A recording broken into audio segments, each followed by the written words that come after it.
اعوذ باللہ من الشیطان الرجیم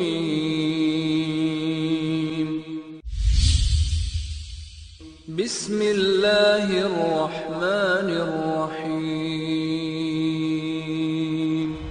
صلی اللہ علیہ وسلم نے فرمایا جریر، میں تجھ سے اسلام کی بیعت اس شرط پر قبول کرتا ہوں، سب سے پہلے نماز قائم کرے گا، وَتُعْطِيَ الزَّكَاةَ زکوٰۃ ادا کرے گا، اور تیسری چیز وَتُنَاصِحَ الْمُسْلِمِينَ مسلمانوں کی خیر خواہی چاہے گا، مسلمانوں کا بھلا چاہے گا اور ان سے اچھا سلوک کرے گا، اور چوتھی چیز وَتُفَارِقَ الْمُشْرِكِينَ مشرکین سے جدا رہے گا، علیحدہ رہے گا، ان سے دور رہے گا۔ کئی اعتبار سے یہ دوستی ہوتی ہے، انہی میں سے ایک طریقہ یہ بھی ہے کہ بندہ ان کے تہواروں میں شرکت کرے یا ان کے ساتھ تعاون کرے، ان کی عید یا ان کے تہوار کے موقع پر، یہ بھی ان کی دوستی کے مترادف ہے۔ جبکہ اللہ اپنی کتاب کے اندر کہتا ہے لا تتخذوا اليہود والنصارى اولیاء، مسلمانوں ایمان کا دعویٰ کرنے والوں تم نے یہودی عیسائیوں کو دوست نہیں۔ عید کی نماز پڑھی جا رہی ہو چرچ کے اندر، یہودی پڑھ رہے ہوں، ہندو پڑھ رہے ہوں، ہے کوئی ایسی مثال؟ لیکن مسلمان کیا ہے، کرسمس بھی منا رہے ہیں، بسنت بھی منا رہے ہیں، سب کچھ کر رہے ہیں۔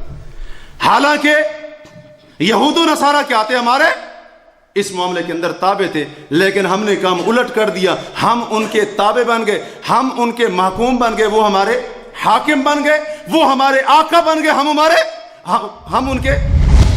اگر ان پہلے لوگوں یعنی یہود و نصارہ میں سے کسی بندے نے علل اعلان اپنی ماں کے ساتھ نکاح کیا ہوگا، لَكَانَ فِي أُمَّتِي مَن يَفْعَلُ مِثْلَهُ، میری امت میں بھی وہ بدبخت ضرور ہوگا جو اسی جیسا کام کرے۔ تو آپ علیہ الصلوۃ والسلام نے فرمایا مسلمانوں قد ابدلکم اللہ بیومین خیر منہما یوم العید و یوم الاضحیٰ او کما قال، کہ مسلمانوں اللہ تبارک و تعالی نے ان دو جاہلیت کے دنوں کے بدلے میں تمہیں ان سے دو بہتر دن عطا کیے ہیں، ان میں سے ایک عید الفطر کا دن اور دوسرا عید الاضحیٰ کا دن۔ ہمارے معاشرے کے اندر وہ لوگ جو صرف اپنے آپ کو محبان رسول کی فہرست کے اندر شامل کرتے ہیں، باقی پوری امت کو نکال دیا کہ سارے گستاخ ہیں، وہ دلیل کہاں سے پکڑتے ہیں عید میلاد النبی منانے کی؟ جی اگر عیسائی کرسمس مناتے ہیں تو ہمارے نبی ان سے اعلیٰ ہیں، لہذا ہم کیوں نہ منائیں؟ بڑا عجیب کام ہے۔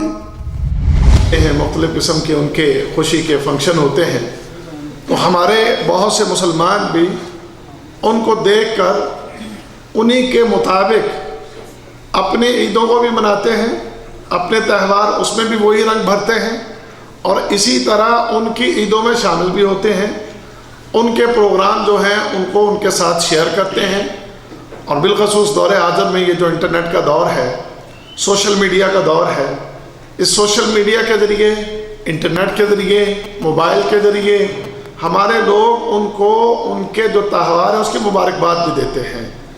آپ نے دیکھا ہوگا کل جو دن گزرا ہے 25 دسمبر جو ہے یہ ان کی عید کا دن ہے، ہیپی کرسمس کہتے ہیں وہ، اور کرسمس، ہیپی کرسمس، یہ الفاظ ہمارے بھائی، ہمارے مسلمان، وہ بھی اسے ان کے ساتھ شیئر کرتے ہیں، ان کو مبارکباد بھیجتے ہیں۔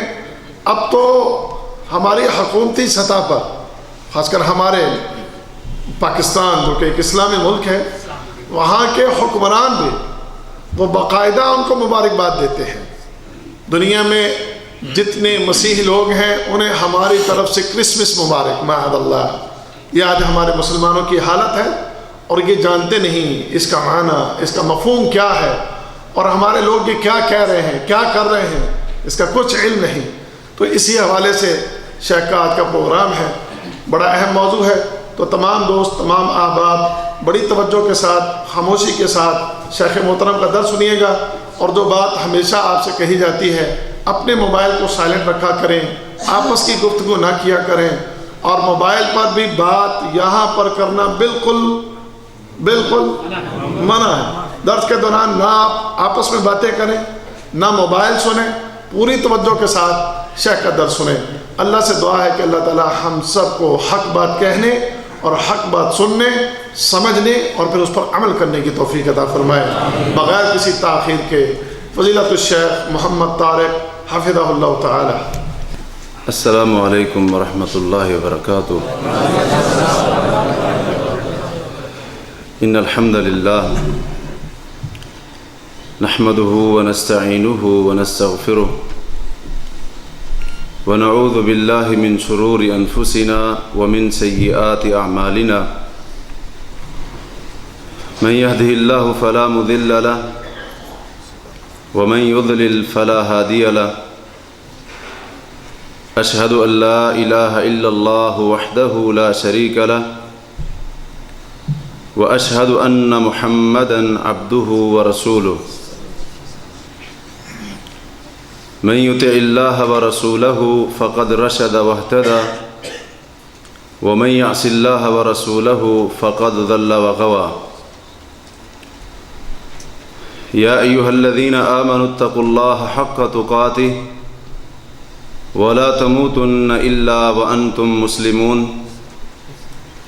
يا أيها الناس اتقوا ربكم الذي خلقكم من نفس واحدة وخلق منها زوجها وبث منهما رجالا كثيرا ونساء واتقوا الله الذي تساءلون به والأرحام إن الله كان عليكم رقيبا يا أيها الذين آمنوا اتقوا الله وقولوا قولا سديدا يصلح لكم أعمالكم ويغفر لكم ذنوبكم ومن يطع الله ورسوله فقد فاز فوزا عظيما أما بعد فإن خير الحديث كتاب الله وخير الهدي هدي محمد صلى الله عليه وسلم وشر الأمور محدثاتها وكل محدثة بدعة وكل بدعة ضلالة وكل ضلالة في النار اللهم صل على محمد وعلى آل محمد كما صليت على إبراهيم وعلى آل إبراهيم إنك حميد مجيد اللهم بارك على محمد وعلى آل محمد كما باركت على إبراهيم وعلى آل إبراهيم إنك حميد مجيد رب اشرح لي صدري ويسر لي أمري واحلل عقدة من لساني يفقه قولي واحلل عقدة من لساني يفقه قولي اللهم انفعنا بما علمتنا وعلمنا ما ينفعنا وزدنا علما سبحانك لا علم لنا إلا ما علمتنا إنك أنت العليم الحكيم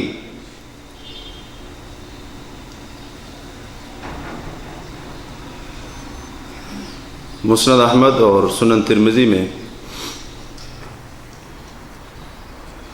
حضرت ابو واقد اللیثی رضی اللہ عنہ سے مروی ہے، کہتے ہیں کہ ایک بار ہم رسول اللہ صلی اللہ علیہ وسلم کے ساتھ مکہ مکرمہ سے حنین کی طرف جا رہے تھے۔ اچانک ہمارا گزر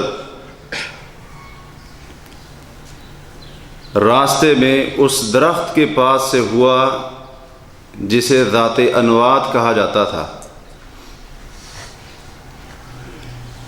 اور یہ بیری کا بہت بڑا اور سرسبز درخت تھا۔ کفار مشرکین اس کی تعظیم کرتے تھے، اور ایک روایت میں آتا ہے کہ تعظیماً اس پر اپنا اسلحہ لٹکایا کرتے تھے۔ تو جب ہم نے اس درخت کو دیکھا، ہم نے کہا اے اللہ کے نبی صلی اللہ علیہ وسلم، اجعل لنا ذات انوات کما لہم ذات انوات، جیسے ان مشرکین کا ذات انوات ہے، جیسے ان کا یہ درخت ہے اور اس کی یہ تعظیم کرتے ہیں، احتراماً اس پر اسلحہ لٹکاتے ہیں، ویسے ہی آپ ہم مسلمانوں کے لیے کوئی ذات انوات مقرر کر دیں، یعنی کوئی ایسا درخت متعین کر دیں، ہم بھی اس کی تعظیم کریں، احترام کریں۔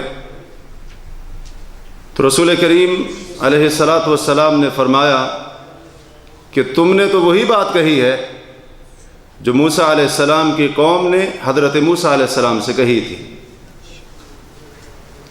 جب اللہ تبارک و تعالی نے صحیح سلامت بنی اسرائیل کو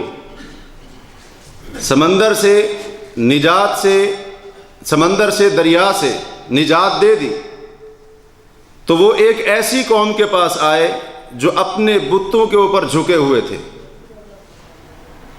تو قوم موسیٰ نے ان بتوں کے پجاریوں کو دیکھ کر کہا کہ اے موسیٰ اجعل لنا الہا کما لہم آلہہ، جیسے ان کے یہ معبود ہیں آپ بھی ہمارے لیے ویسے ایک معبود بنا دیں، مقرر کر دیں۔ حضرت موسیٰ علیہ السلام نے فرمایا تھا قال انکم قوم تجہلون، تم جاہل لوگ۔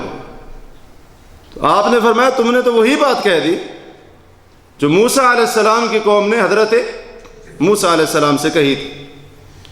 پھر آپ نے فرمایا انہا لسنن، بے شک یہ کچھ طریقے ہیں اور کچھ راستے ہیں، لترکبن سنن من کان قبلکم سنتن سنتن، اپنے سے پہلے لوگوں کے ایک ایک طریقے اور راستے کو اے امت محمد کے لوگوں تم ضرور اختیار کرو گے، ضرور ان کے طریقے کو اپناؤ گے، اور ضرور پہلے لوگوں کے ایک ایک راستے پر خود کو چلاؤ گے۔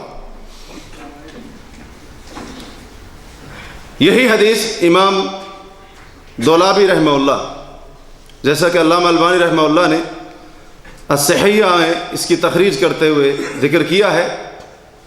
امام دولابی رحمہ اللہ اس حدیث کو، ان کی کتاب ہے الکنہ، اس میں ذکر کرتے ہیں، اور اس میں یہ لفظ ہے کہ آپ علیہ الصلاۃ والسلام نے فرمایا اپنے سے پہلے لوگوں کی تم پیروی کرو گے، ان کے طریقے کو اپناؤ گے، ان کے راستے پر چلو گے، شبرم بشبرن، بالشت کے مقابلے میں ایک بالشت، وذراعم بذراع، اور ایک ہاتھ کے مقابلے میں ایک ہاتھ، وباعم بباع، اور ایک با کے مقابلے میں ایک با۔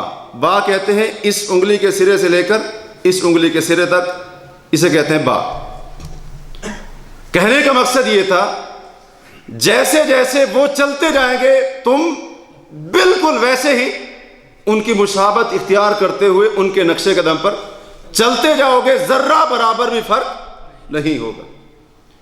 حتیٰ کہ اگر ان میں سے کوئی ضب یعنی سانڈے کے بل میں گھسے گا تو تم بھی اس کی نقالی کرتے ہوئے، پیروی کرتے ہوئے، مشابہت کرتے ہوئے، اندھی تقلید کرتے ہوئے تم بھی بغیر سوچے سمجھے اس میں داخل ہو جاؤ گے۔ حتیٰ لو ان احدہم ضاجع امہ بالطریق لفعلتم، حتیٰ کہ ان بدبختوں میں سے اگر کوئی بدبخت شارع عام پر، راستے پر اپنی ماں سے بدکاری کرے گا تم بھی ویسے کرو گے۔ اور مستدرک حاکم کی روایت کے لیے یہ لفظ ہیں اگر ان پہلے لوگوں یعنی یہود و نصارہ میں سے کسی بندے نے علل اعلان اپنی ماں کے ساتھ نکاح کیا ہوگا، لَكَانَ فِي أُمَّتِي مَن يَفْعَلُ مِثْلَ، میری امت میں بھی وہ بدبخت ضرور ہوگا جو اسی جیسا کام کرے گا۔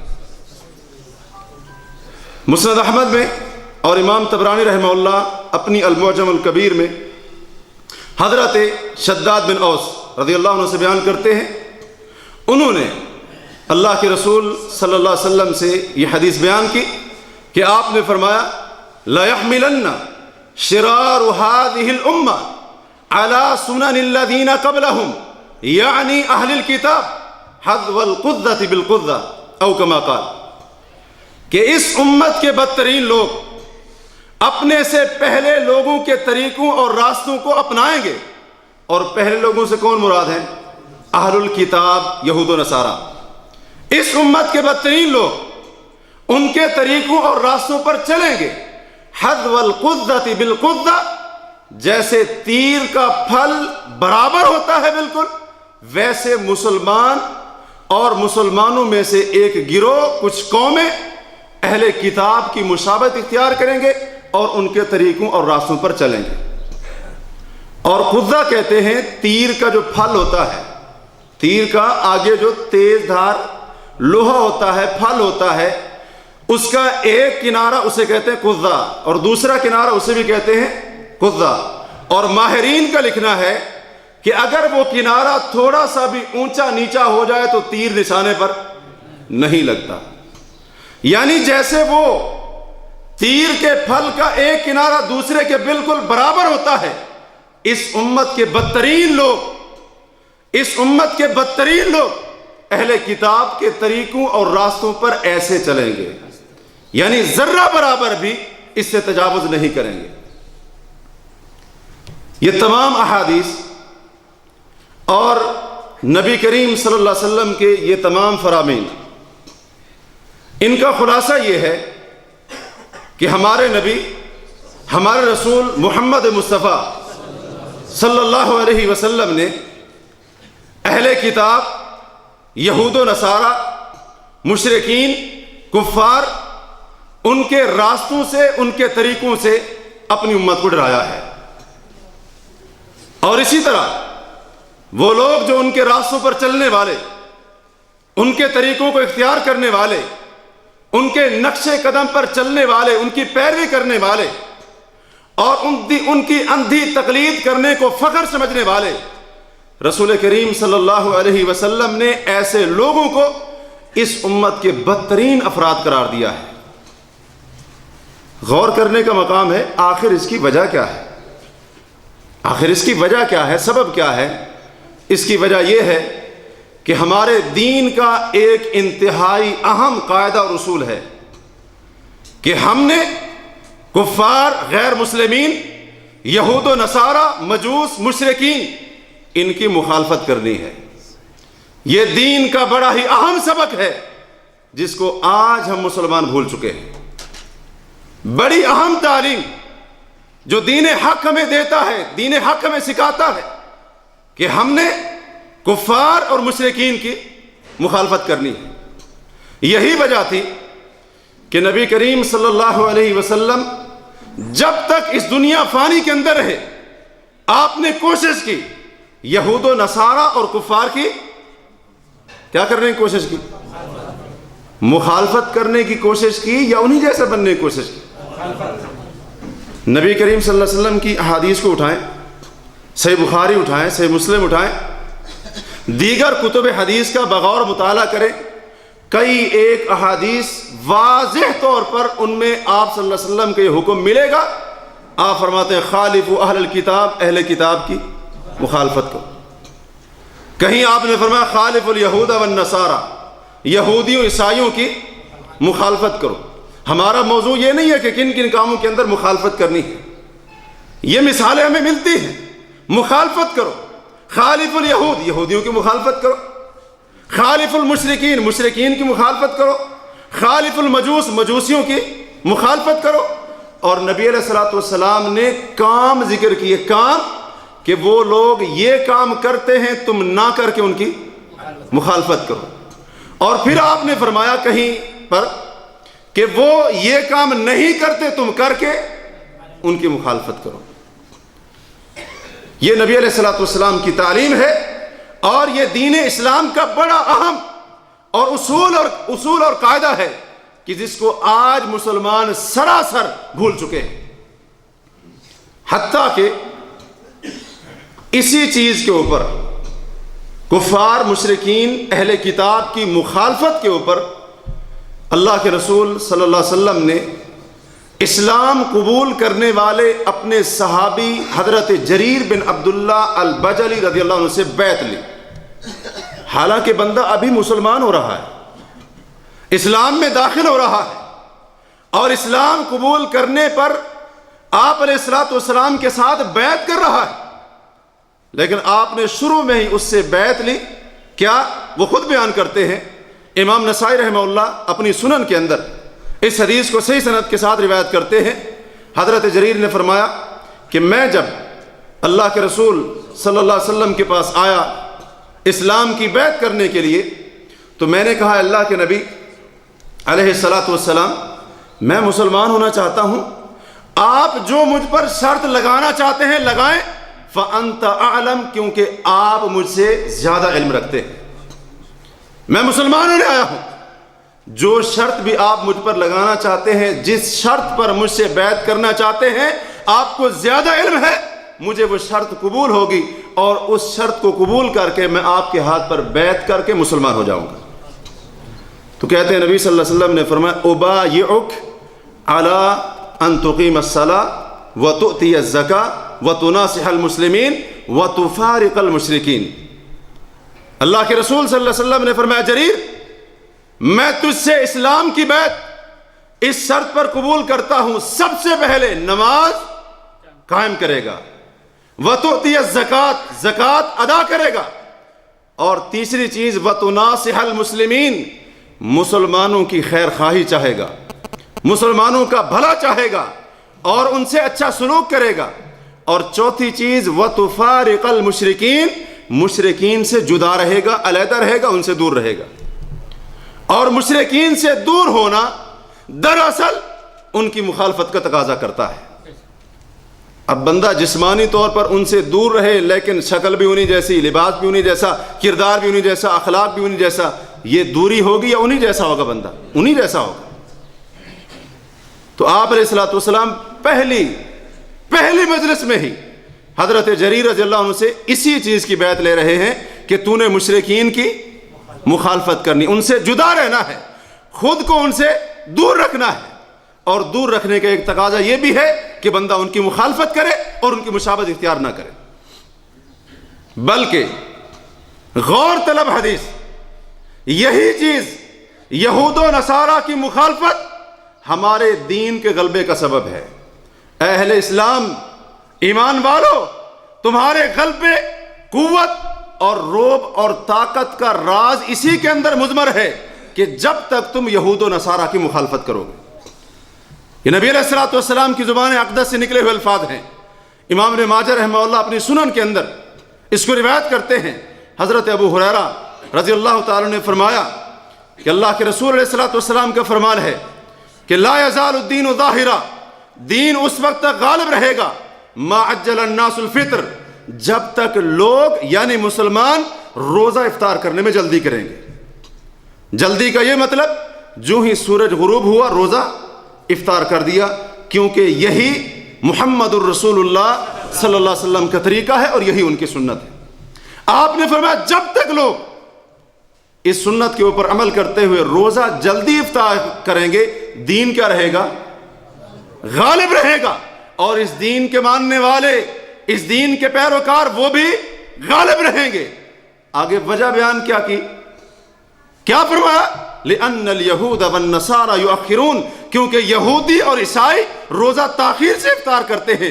آپ کے فرمان کا مقصد یہ تھا جب تک میری امت کے لوگ یہود و نصارہ کی مخالفت کرتے ہوئے میرے طریقے پر چلتے ہوئے روزہ جلدی سے افطار کریں گے، دین غالب رہے گا۔ لیکن جب نبی کے طریقے سے ہٹ گئے، یہود و نصارہ کا طریقہ اختیار کیا، روزہ افطار کرنے میں ان کی طرح تاخیر کی، دین کا غلبہ، مسلمانوں کی قوت، شان و شوکت، رعب دبدبہ، یہ سب ختم ہو جائے گا۔ یہود و نصارہ کی مخالفت میں ہی اے اہل اسلام ہماری عزت ہے، ہماری شان و شوکت ہے، ہماری قوت ہے۔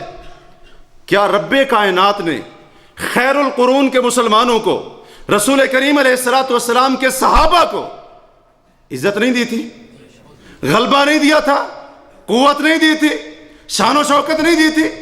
رعب دبدبہ یہ نہیں تھا ان کے پاس؟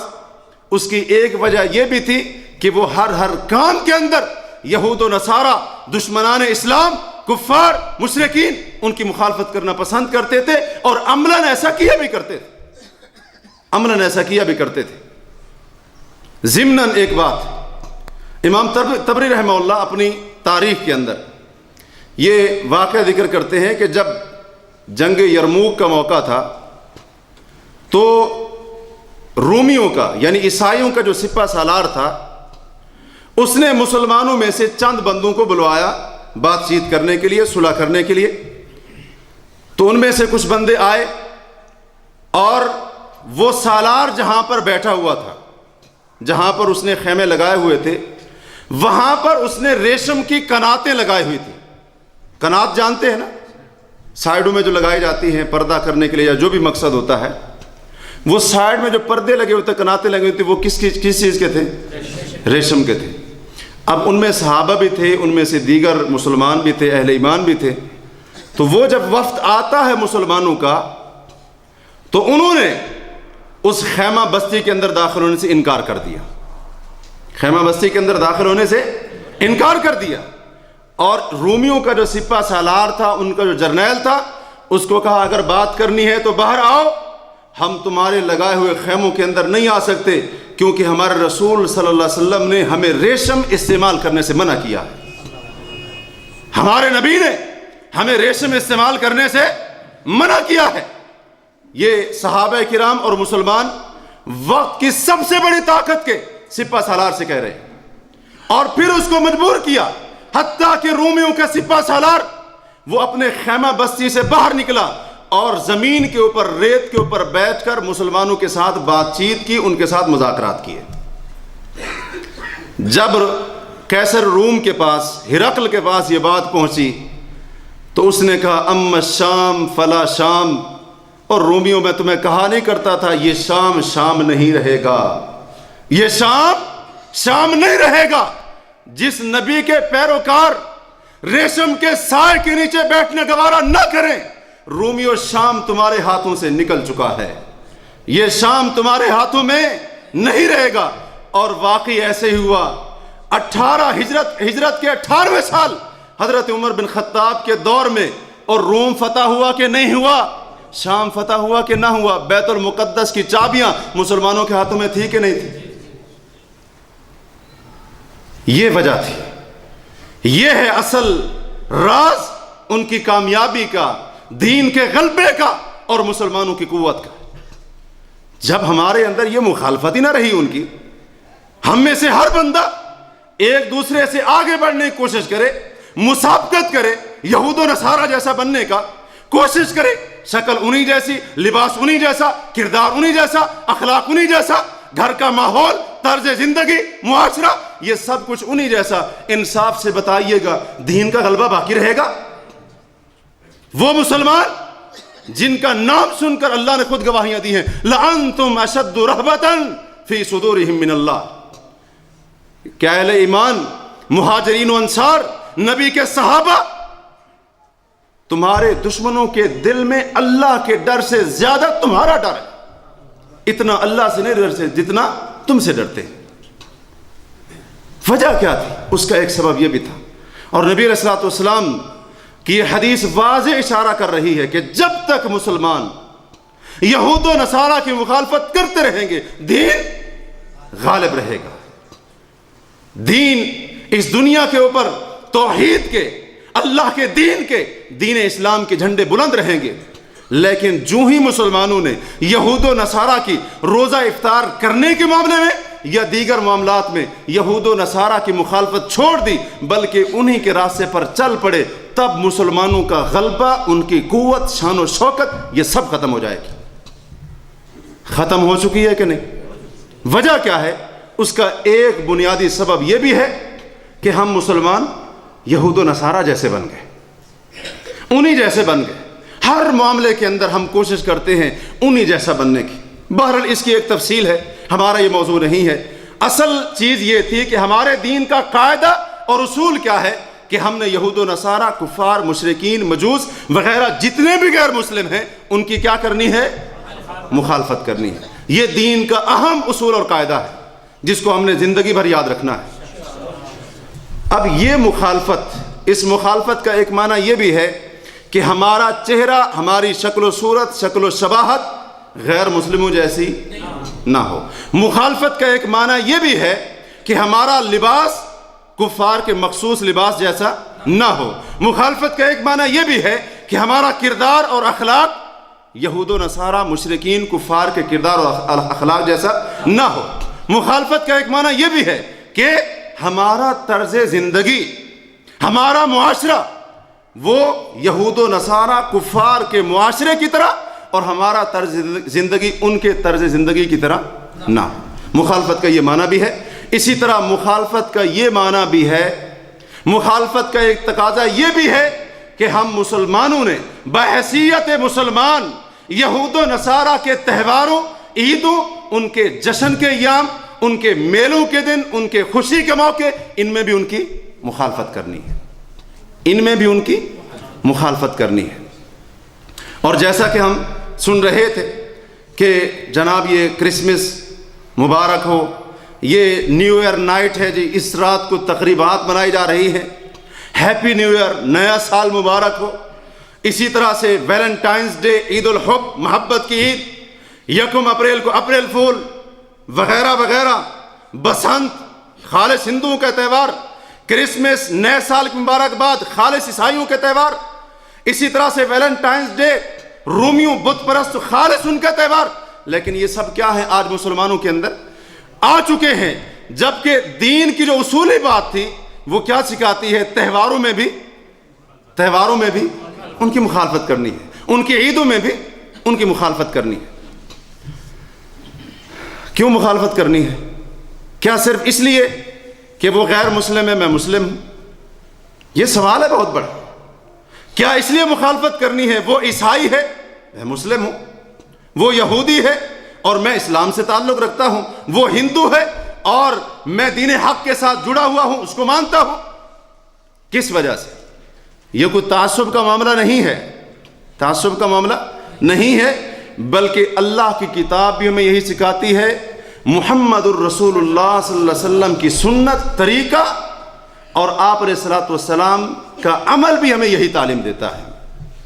اللہ کی کتاب پہلی سورت، سب سے پہلی سورت جب قرآن مجید کھولیں تو سب سے پہلی سورت کون سی ہے؟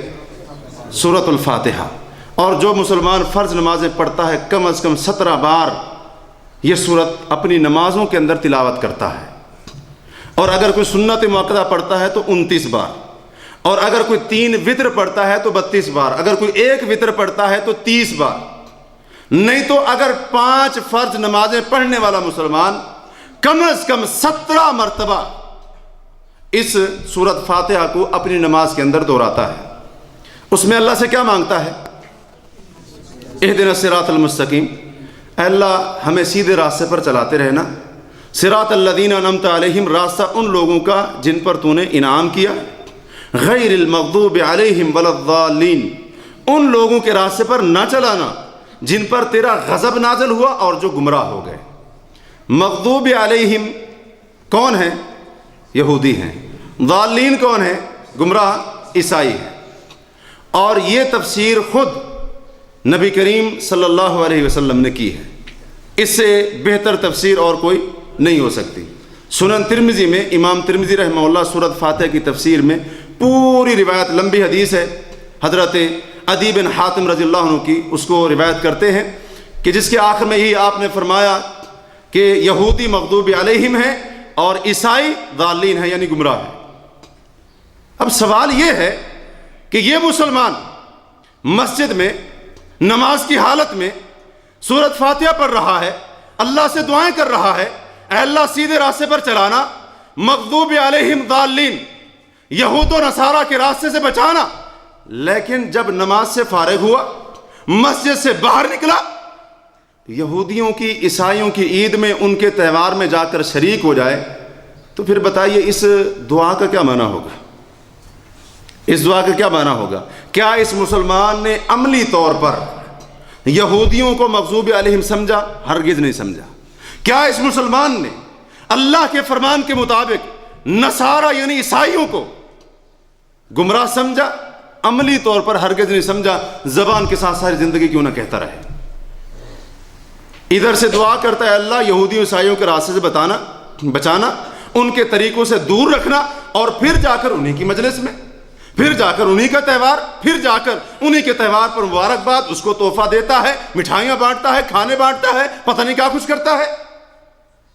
جبکہ نماز کے اندر سورۃ فاتحہ کے اندر اللہ سے دعائیں کر رہا ہے، اے اللہ یہودی مغضوبی علیہم ہیں، اے اللہ عیسائی گمراہ ہیں، لہٰذا ان دونوں کے راستے سے مجھ کو بچانا، اور پھر عملی طور پر ان کے راستے پر چل رہا ہے۔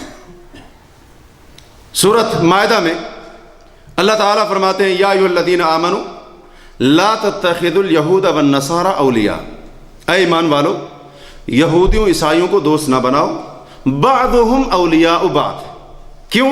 اس کی وجہ یہ ہے یہودی عیسائی آپس میں ایک دوسرے کے دوست ہیں، تمہارے دوست نہیں ہیں۔ وَمَن يَتَوَلَّهُم مِّنكُمْ فَهُوَ مِنْهُمْ، جو تم میں سے ان سے دوستیاں لگائے گا، ان سے محبت رکھے گا، تعلق قائم کرے گا، دوستی محبت والے، فَهُوَ مِنْهُمْ، وہ انہی میں سے ہے۔ اور مسلمانوں یاد رکھنا اللہ ظالم لوگوں کو ہدایت نہیں دیتے۔ اس آیت کی تفسیر میں علماء نے کہا ہے کہ یہود و نصارہ کے ساتھ دوستی لگانے کے کئی طریقے ہیں، کئی اعتبار سے یہ دوستی ہوتی ہے۔ انہی میں سے ایک طریقہ یہ بھی ہے کہ بندہ ان کے تہواروں میں شرکت کرے یا ان کے ساتھ تعاون کرے، ان کی عید یا ان کے تہوار کے موقع پر، یہ بھی ان کی دوستی کے مترادف ہے۔ جبکہ اللہ اپنی کتاب کے اندر کہتا ہے لا تتخذوا اليہود والنصارى اولیاء، مسلمانوں ایمان کا دعویٰ کرنے والوں تم نے یہودی عیسائیوں کو دوست نہیں بنانا۔ قرآن کریم کا تیسرا مقام ہے سورہ حج میں اللہ تعالیٰ فرماتے ہیں وَلِكُلِّ أُمَّةٍ جَعَلْنَا مَنْسَكًا هُمْ نَاسِكُونَ، ہم نے ہر امت کے لیے ایک طریقہ مقرر کر دیا ہے، ہم ناسکو، ہر امت اس طریقے کو اختیار کرنے والی ہے۔ اس آیت کی تفسیر میں بہت سارے اقوال ملتے ہیں، جن میں سے ایک قول حضرت عبداللہ بن عباس رضی اللہ عنہما کا بھی ہے۔ وہ فرماتے ہیں کہ اس آیت میں منسکن یعنی طریقے سے مراد، اس سے مراد ہے عیدن، عید مراد ہے۔ اور اس تفسیر کو ابن جریر طبری رحمہ اللہ نے اپنی تفسیر کے اندر ذکر کیا ہے، یعنی اللہ تعالیٰ کے فرمان کا یہ معنی ہوگا ہم نے ہر امت کے لیے ایک عید مقرر کر دی ہے، ہم ناسکوہ، وہ اس کو اختیار کرنے والے ہیں، اس پر پابندی کرنے والے ہیں، اس کو منانے والے ہیں۔ آیت کا مفہوم بالکل واضح ہے، جو یہودیوں کی عید ہے وہ مسلمانوں کی، جو عیسائیوں کی ہے وہ مسلمانوں کی، اور جو اہل ایمان کی ہے وہ یہود و نصارہ کی نہیں ہے، کیونکہ اللہ نے فیصلہ کر دیا وَلِكُلِّ أُمَّةٍ جَعَلْنَا مَنْسَكًا هُمْ نَاسِكُونَ، جیسے اللہ تعالیٰ نے سورہ مائدہ کے اندر اس کی وضاحت کی لِكُلٍّ جَعَلْنَا مِنْكُمْ شِرْعَةً وَمِنْهَاجًا، اللہ فرماتے ہیں تم میں سے ہر ایک کے لیے ہم نے شریعت بھی مقرر کر دی ہے، منہاجا ایک طریقہ اور راستہ بھی مقرر کر دیا ہے۔ جو طریقہ اور راستہ یہود و نصارہ کا ہے وہ مسلمانوں کا قطعی نہیں ہو سکتا، اور جو مسلمانوں کا ہے وہ یہود و نصارہ کا نہیں ہو سکتا۔ اور اسی معنی کی تائید صحیح بخاری اور صحیح مسلم کی اس حدیث سے ہوتی ہے، ام المؤمنین سیدہ عائشہ صدیقہ رضی اللہ تعالیٰ نے جس کو بیان کرتی ہیں، کہتی ہیں کہ عید الفطر یا عید الاضحیٰ کا دن تھا، حضرت ابوبکر صدیق رضی اللہ تعالیٰ عنہ یعنی میرے والد گرامی میرے گھر میں تشریف لائے۔ اللہ کے رسول صلی اللہ علیہ وسلم کے پاس دو لڑکیاں بیٹھی ہوئی تھیں جو انصار کے مابین اسلام سے قبل جنگیں ہوئی تھیں، ان کے اندر، ان جنگوں کے اندر جو انہوں نے شعر گائے تھے وہ شعر وہ پڑھ رہی تھیں، ان کو گا رہی تھیں۔ حضرت عائشہ فرماتی ہیں وَلَيْسَتَا بِمُغَنِّيَتَيْنِ، یہ دونوں لڑکیاں گانا گانے والی نہیں تھیں۔ یہ لفظ اس لیے ذکر کیے کیونکہ آج کئی لوگ انہی احادیث سے دلیل پکڑ کر کہتے ہیں کہ گانا اور موسیقی اسلام کے اندر جائز ہے۔ حضرت عائشہ نے وضاحت کر دی وَلَيْسَتَا بِمُغَنِّيَتَيْنِ، وہ گلوکار نہیں تھی، موسیقار نہیں تھی، گانا گانے والی نہیں تھی، بس وہ شعر جو انصار نے جنگ بواس کے اندر، آپس کی جنگوں کے اندر جو کہے تھے اسلام سے قبل، وہ انصار کی لڑکیاں، چھوٹی چھوٹی بچیاں وہی شعر پڑھ رہی تھی۔ نبی علیہ الصلوۃ والسلام لیٹے ہوئے تھے، آرام فرما رہے تھے۔ ابو بکر صدیق تشریف لائے اور کہا کہ اللہ کے رسول کے گھر میں شیطان کا آلہ، شیطان کی آواز، یعنی اتنی چیز کو بھی برداشت نہ کیا۔ نبی صلی اللہ علیہ وسلم نے فرمایا ابو بکر دعہما، ان دونوں کو چھوڑ دو، فَإِنَّ لِكُلِّ قَوْمٍ عِيدًا وَإِنَّ عِيدَنَا هَذَا الْيَوْمِ، ہر قوم کی ایک عید کا دن ہوا کرتا ہے اور ہماری عید کا دن آج کا دن ہے، ہماری عید کا دن آج کا دن ہے۔ عید الفطر کا دن تھا یا فرماتے ہیں الاضحیٰ کا دن تھا. اور ایک روایت میں ہے وَإِنَّ عِيدَنَا أَهْلَ الْإِسْلَامِ هَذَا الْيَوْمِ, اور ہم اہل اسلام کی مسلمانوں کی عید کا دن اللہ کے رسول صلی اللہ علیہ وسلم نے فرمایا ابو بکر آج کا دن ہے. تو اس سے بھی پتہ چلتا ہے کہ ہر قوم کی اپنی عید ہے, ہر امت کی اپنی عید ہے. جو اہل اسلام کی عید ہے وہ یہود و نصارہ کی نہیں ہے, وہ مشرکین کی نہیں ہے, بت پرستوں کی نہیں ہے, مجوسی ہندو بت مت ان کی نہیں ہے. جو مسلمانوں کی عید ہے وہ غیر مسلموں کی نہیں ہے, اور جو غیر مسلموں کی ہے وہ مسلمانوں کی عید قطعاً کسی صورت میں بھی نہیں ہو سکتی. قرآن کریم کا چوتھا مقام سورہ فرقان کی آیت نمبر 72 میں اللہ تعالیٰ اپنے بندوں کی صفات بیان کرتے ہوئے فرماتے ہیں والذین لا یشہدون الزور, رحمان کے بندے وہ ہوتے ہیں جو باطل اور جھوٹ کی مجلس میں حاضر نہیں ہوتے. اس کی تفسیر میں متعدد اقوال ہیں صحابہ سے بھی تابعین سے بھی. ایک تفسیر یہ ہے اس سے مراد گانے کی مجلس ہے, موسیقی کی مجلس ہے. ایک تفسیر یہ بھی ہے کہ اس سے مراد جھوٹی قسم اٹھانا ہے. اور اسی طرح ایک تفسیر حضرت عبداللہ بن عباس رضی اللہ عنہ سے جو ثابت ہے, تفسیر قرطبی کے اندر امام قرطبی نے اس کو نقل کیا ہے. اور 5 جلیل القدر تابعین کا نام ابن کثیر رحمہ اللہ نے اس آیت کی تفسیر میں لیا ہے. ابو العالیہ, طاووس اور ربیع بن انس, محمد بن سیرین اور اسی طرح سے ضحاک, 5 تابعین. اور کہتے ہیں یہ تابعین ان کے علاوہ اور مفسرین کا یہ کہنا ہے ہی اعیاد المشرکین, اس آیت میں اللہ نے جس جھوٹ اور باطل کا ذکر کیا ہے اس سے مراد مشرکین اور کفار کے تہوار اور ان کی عیدیں ہیں.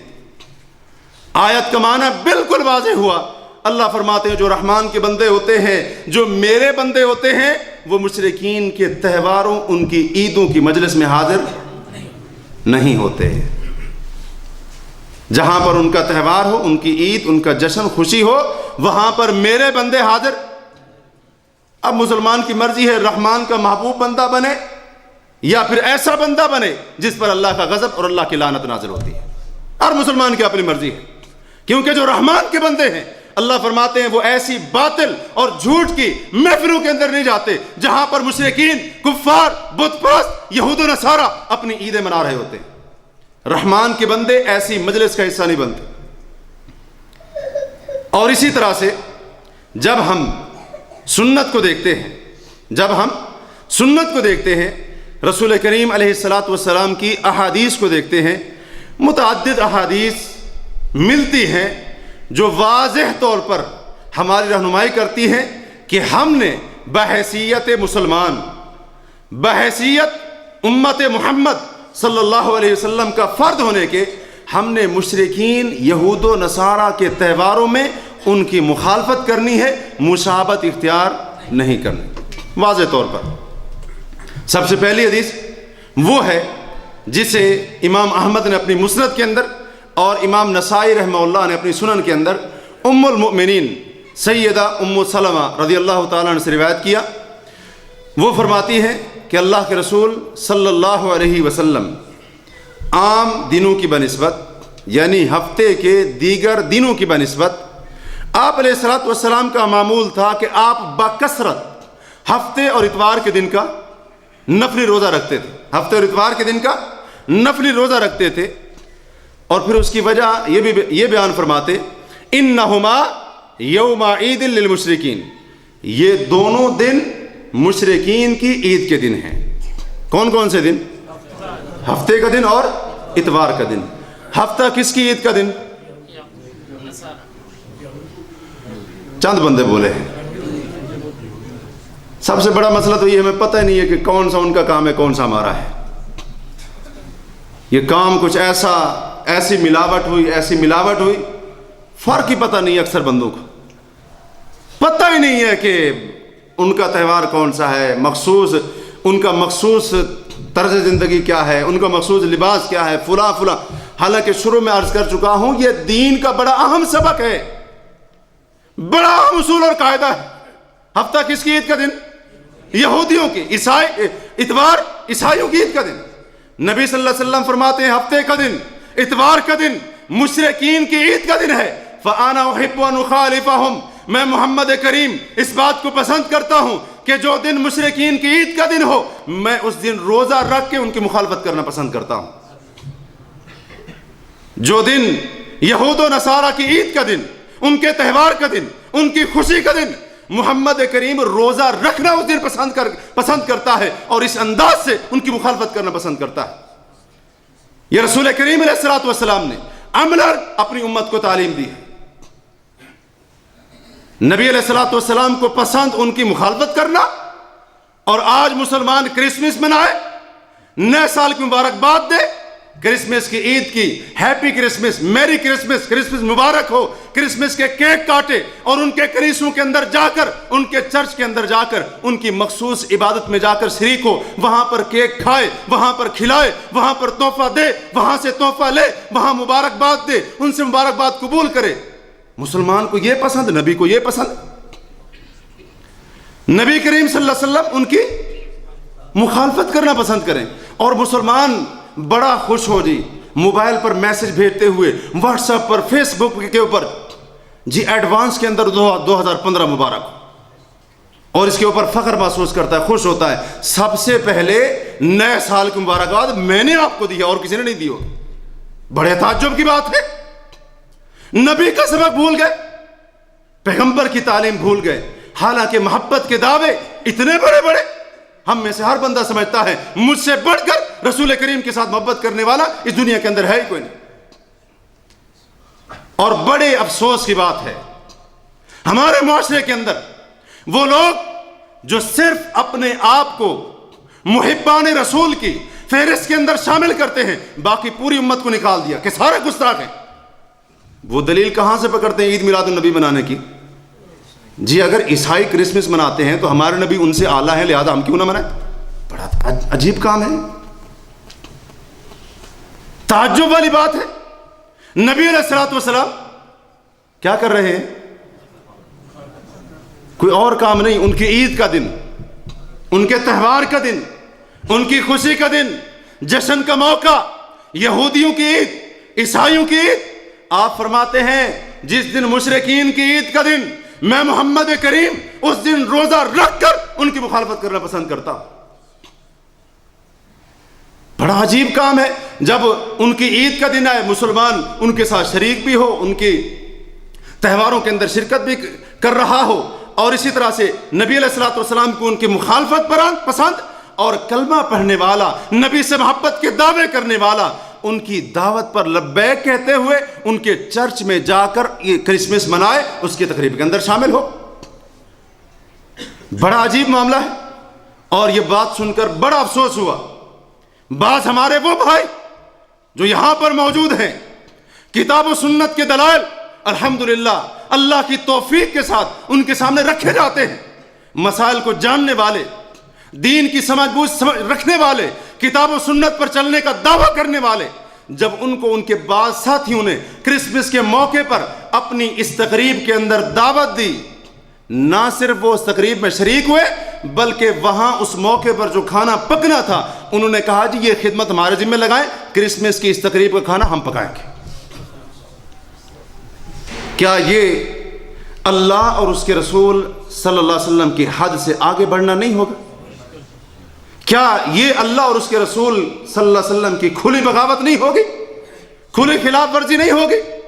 اللہ اور اس کے رسول کے ساتھ محبت کا یہ معنی ہے کہ جو کام اس رب کو پسند وہ مجھے بھی پسند ہے، جو کام وہ رب ناپسند کرتا ہے مسلمان ان کو بھی ناپسند کرے۔ اور رسول کریم علیہ الصلوۃ والسلام سے محبت کا یہ معنی کہ جو کام میرے نبی کو پسند وہ مجھے بھی پسند، اور جو کام میرے نبی کو ناپسند وہ مسلمان کو بھی ناپسند۔ یہ ہے محبت۔ یہ محبت نہیں ہے زبان سے کہتے رہو مجھے بڑی محبت ہے، بڑی محبت ہے، لیکن اعمال کے اندر عملی طور پر مخالفت ہی مخالفت۔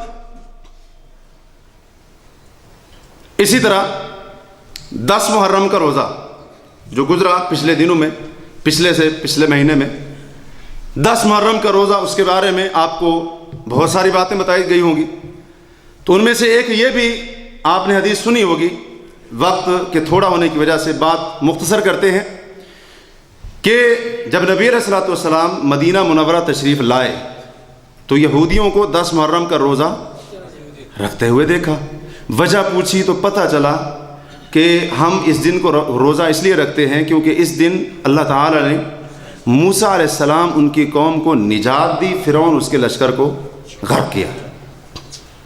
تو ہم اسی شکریہ میں موسیٰ علیہ السلام نے روزہ رکھا تھا، ہم بھی انہی کی پیروی میں روزہ رکھتے ہیں.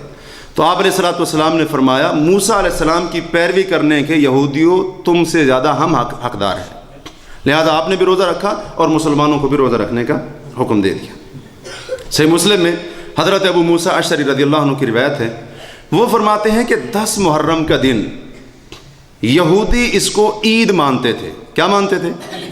کیونکہ ہمارا موضوع یہی ہے نا، عید مانتے تھے، تہوار مانتے تھے، خوشی کا دن مناتے تھے.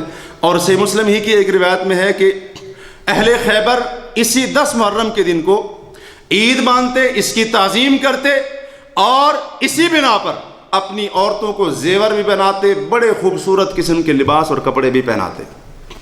جب نبی علیہ السلام کو یہ بتایا گیا کہ یہودی اس دن کی تعظیم کرتے ہیں، اس دن کو عید مناتے ہیں، عید مانتے ہیں، تو آپ صلی اللہ علیہ وسلم نے فرمایا مسلمانوں فصوموہ انتم، یہودی 10 محرم کو عید مناتے ہیں، تم نے کیا کرنا ہے؟ روزہ رکھنا ہے. کیوں روزہ رکھنا ہے؟ کیونکہ یہودی کیا کرتے ہیں؟ عید مناتے ہیں، وہ خوشی مناتے ہیں، اس کی تعظیم کرتے ہیں، تم نے اہل اسلام روزہ رکھنا ہے. ایک اور روایت جو صحیح مسلم ہی میں ہے حضرت عبداللہ ابن عباس رضی اللہ عنہ کی، وہ کہتے ہیں کہ جب نبی علیہ السلام کو 10 محرم کے بارے میں بتایا گیا کہ اللہ کے رسول صلی اللہ علیہ وسلم انہ یوم تعظمہ الیہود والنصارى، یہ 10 محرم کا دن وہ دن ہے کہ جس دن کی یہود و نصارہ تعظیم کرتے ہیں، وَيَصُومُونَ، اور اس کا روزہ بھی رکھتے تھے، تعظیم بھی رکھتے تھے، اور ایک روایت کے مطابق اس کو عید بھی مانتے تھے. تو آپ علیہ السلام نے کیونکہ پہلے حکم دیا تھا مسلمانوں کو 10 محرم کا روزہ رکھنے کا، لہٰذا آپ نے فرمایا جب اگلا سال آئے گا تو ہم کیا کریں گے؟ انشاءاللہ اگلے سال ہم 9 محرم کا روزہ رکھیں گے. حضرت عبداللہ بن عباس کہتے ہیں اگلا سال نہ آیا، اس سے پہلے رسول کریم علیہ السلام وفات پا گئے. پھر راوی حدیث عبداللہ ابن عباس رضی اللہ عنہ نے واضح کر دیا کہ پھر کیسے عمل کرنا ہے. صحیح ابن خزیمہ میں موقوفاً ان سے مروی ہے، انہوں نے کہا کہ مسلمانوں صوموا عاشورا، عاشورے کا روزہ رکھو، وخالف الیہود، یہودیوں کی مخالفت کرو، صوموا یوما قبل او بعد، 10 محرم سے ایک دن پہلے یا ایک دن بعد کا روزہ رکھ کے یہودیوں کی مخالفت کرو. اور مصنف عبدالرزاق میں ان کے قول کے الفاظ یہ ہیں کہ صوموا التاسع والعاشر، 9 اور 10 کا روزہ رکھو، وخالف الیہود، اور یہودیوں کی مخالفت کرو. اور امام بہقی رحمہ اللہ معرفت السنن والآثار ان کی ایک کتاب ہے، اس میں ان کا ایک قول نقل کرتے ہیں امام شافعی کی سند کے ساتھ کہ حضرت عبداللہ بن عباس نے فرمایا کہ مسلمانوں 9 اور 10 کا روزہ رکھو، ولا تتشبہوا بالیہود، یہودیوں کی مشابہت اختیار نہ کرو. تو ساری بات کا خلاصہ یہ ہوا کہ جب رسول کریم علیہ السلام کو پتہ چلا کہ یہودی 10 محرم کے دن کو عید مانتے ہیں اور یہودی اور عیسائی 10 محرم کے دن کی تعظیم کرتے ہیں، اگرچہ وہ روزہ رکھتے تھے، تو آپ نے اس عزم کا اظہار کیا کہ اگلے سال ہم 10 کے ساتھ ساتھ 9 کا بھی روزہ رکھیں گے. کیوں؟ تاکہ جو ان کی عید کا دن ہے، ان کی تعظیم اور احترام کا دن ہے، اس میں ان کی مخالفت ہو جائے. حالانکہ اس دن وہ روزہ بھی رکھتے تھے، لیکن اس کے باوجود آپ علیہ السلام کو جب یہ پتہ چلا کہ وہ عید بھی مانتے ہیں، تعظیم بھی کرتے ہیں، اس کا احترام بھی کرتے ہیں، اور عید مان کر اپنی عورتوں کو سنوارتے ہیں اور اس طرح سے اچھے کپڑے پہناتے ہیں، تو تب آپ صلی اللہ علیہ وسلم نے اس عزم کا اظہار فرمایا. یہ ہے رسول کریم علیہ السلام کا طریقہ، ان کی عید کے موقع پر، ان کے عید کے دنوں پر. اسی طرح سے سنن ابی داود کے اندر حضرت انس بن مالک رضی اللہ عنہ کی روایت کہتے ہیں کہ جب رسول اللہ صلی اللہ علیہ وسلم مدینہ منورہ تشریف لائے تو لوگ 2 دن مناتے تھے، ان کے اندر کھیل کود کرتے، کھیل تماشا کرتے. تو نبی صلی اللہ علیہ وسلم نے فرمایا ما ہذان الیومان، ان 2 دنوں میں تم خوشی کیوں مناتے ہو، یہ سب کچھ کیوں کرتے ہو؟ تو انہوں نے کہا اللہ کے رسول صلی اللہ علیہ وسلم یہ وہ 2 دن ہیں کہ زمانہ جاہلیت سے ہی ہم ان کے اندر کھیل کود کرتے تھے، خوشی منا لیا کرتے تھے.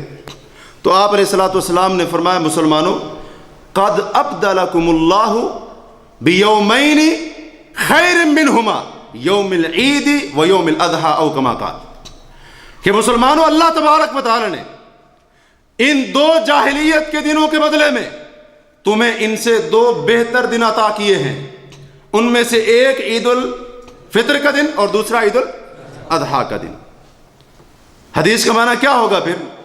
کہ جو دو دن بدلے میں دیے ہیں وہ کیا ہے؟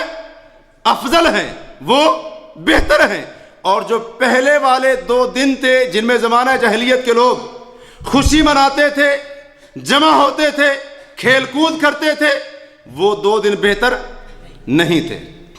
لہٰذا جب ہمارے پاس دو بہترین عیدیں موجود ہیں تو ہم تو بہترین چیزوں کو چھوڑ کر جاہلیت کی عیدوں کی طرف کیوں جائیں؟ کیا نبی علیہ الصلوۃ والسلام کا فرمان سچا نہیں کہ یہ دو دن عیدوں کے بہتر ہیں مسلمانوں کے لیے، کئی درجے ان سے بہتر ہیں؟ اور مسلمانوں کی عید کتنے دن ہے؟ کتنے دن ہے؟ تیسری عید بھی آنے والی ہے بھائی، کیا کر رہے ہیں آپ کہتے ہیں دو دن، کتنے دن ہے؟ متردد ہیں، یقین نہیں ہے، لگتا ہے کہ پتہ نہیں کتنے دن ہے۔ ایک عید الفطر، دوسری عید الاضحیٰ اور تیسری جمعہ، یا تو بہرحال اس پر تھوڑی سی بات آ رہی ہے۔ آپ نے فرمایا دو دن ہے، عید الفطر کا دن اور عید الاضحیٰ کا دن، اور یہ دو دن کیا ہیں؟ بہتر ہیں ان دو دنوں سے جن میں زمانہ جاہلیت کے لوگ جمع ہو کر خوشی مناتے تھے اور کھیل کود کیا کرتے تھے۔ تو یہ حدیث بھی دلیل ہے کہ مسلمانوں کی دو عیدیں ہیں، دو تہوار ہیں، دو خوشی کے موقع ہیں، اور اس کے علاوہ اگر کوئی جواز ہوتا تو نبی علیہ الصلوۃ والسلام مدینہ کے لوگوں کو پہلے جو تہوار وہ منا رہے تھے اس میں کھیل کود کرتے تھے، جمع ہوتے تھے، آپ ان تہواروں پر ان کو باقی رکھتے، لیکن آپ نے فرمایا نہیں، کیونکہ اب تم مسلمان ہو، اسلام آ چکا ہے، رب کائنات نے ان دو دنوں سے بہتر دو دن تمہیں عطا کر دیے ہیں، عید الفطر اور عید الاضحیٰ کا دن۔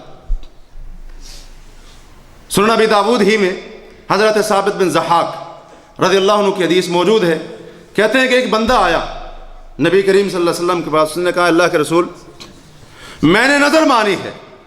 کس کے نام کی نظر مانی ہوگی؟ غیر اللہ کے۔ بھائی صاحب ہی پوچھ رہا ہے، مسلمان پوچھ رہا ہے اس وقت کا۔ میں نے نظر مانی ہے کہ میں بوانا نام کے مقام پر ایک اونٹ کو نہر کروں گا۔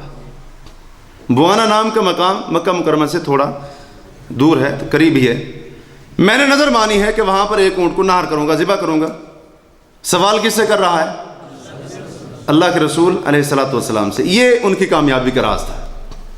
اب اللہ کے لیے نظر مانا کوئی غلط کام تو نہیں تھا، اونٹ کو اللہ کے نام پر نہر کرنا، ذبح کرنا کوئی غلط کام تھا اس میں؟ لیکن صحابی نیک کام کر رہا ہے، پوچھ کس سے رہا ہے پہلے؟ ہاں، ہم آج کے لوگوں کی طرح نہیں ہے تو ثواب کا کام کر لو تو کیا ہو جائے گا، کون سا پہاڑ ٹوٹ پڑے گا، کون سی مصیبت آ جائے گی۔ تو آپ علیہ الصلوۃ والسلام نے دو سوال پوچھے۔ پہلا سوال، کیا اس بوانا نام کے مقام پر کوئی جاہلیت کا بت تو نہیں پوجا جاتا تھا؟ صحابہ نے کہا نہیں۔ دوسرا سوال، هل كان فيها عيد من اعيادهم، کیا وہاں پر جاہلیت کا کوئی میلہ، کوئی عرس، کوئی عید یہ اس قسم کا تو نہیں ہوتا تھا، تہوار تو نہیں ہوتا تھا وہاں پر؟ تو اس نے کہا نہیں، صحابہ نے کہا نہیں۔ تو آپ نے فرمایا فاوفی بنذرک، لہذا سوال کرنے والے جا اپنی نظر کو پورا کر لے۔